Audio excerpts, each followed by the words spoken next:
حضرت ابو ہریرہ رضی اللہ تعالیٰ عنہ روایت فرماتے ہیں کہ رسول اللہ صلی اللہ تعالیٰ علیہ وسلم نے کبھی کسی کھانے کی مذمت نہیں کی، کبھی کسی کھانے کی برائی نہیں کی۔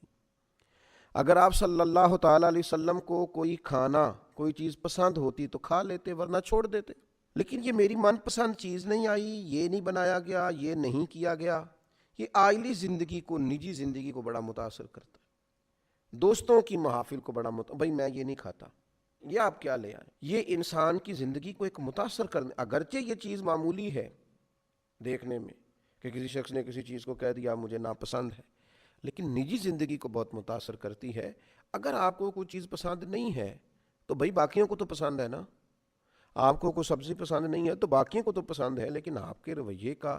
انداز اتنا عجیب ہے کہ آپ گویا باقیوں کو بھی جبراً اس سے روکنا چاہ رہے ہیں، آپ کو پسند نہیں ہے آپ چھوڑ دیجئے۔ یہ رسول پاک صلی اللہ تعالیٰ علیہ وسلم سے سیکھنے والی ایک اہم بات